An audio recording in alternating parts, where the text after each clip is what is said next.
آیت اللہ شہید دست غیب بیان کرتے ہیں کہ عالم دین خواب میں دیکھتے ہیں کہ شب جمعہ مولا کا حرم باب قبلہ دروازے پہ ایک جوان آیا، اس نے سلام کیا امام کو، تو اس نے خواب میں دیکھا کہ امام نے جواب دیا اور مسکرائے، یہ بھی مسکرایا۔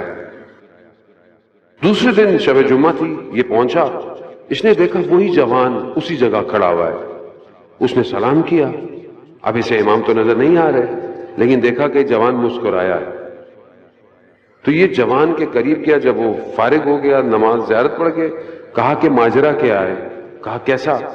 کہا میں نے ایسے ایسے ایسے خواب میں دیکھا ہے۔ کہا صحیح دیکھا ہے، میں جب بھی امام کے پاس آتا ہوں سلام کرتا ہوں، امام مجھے جواب دیتے ہیں اور مسکراتے ہیں۔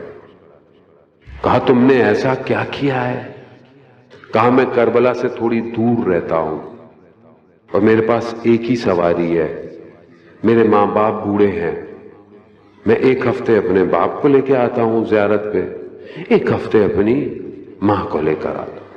ایک دن میں اپنے والد کو لے کر آ رہا تھا، میری ماں نے کہا میرا بھی دل چاہ رہا ہے، سواری ایک ہی تھی، میں نے والدہ کو اپنے کندھوں پہ بٹھایا اور کربلا زیارت پہ لے کر آیا۔ کہا اس دن سے امام میرے سلام کا جواب دیتے ہیں۔ خوب کیوں؟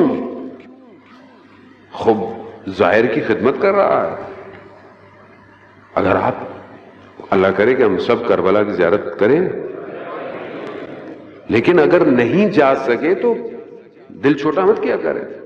جو جا رہا ہے کبھی جا کے اس کے جوتے صاف کر دیں، کبھی جا کے اس کو کوئی چھوٹی سی چیز دے دیں کہ تم جا رہے ہو رستے میں شاید تمہارے کام آ جائے۔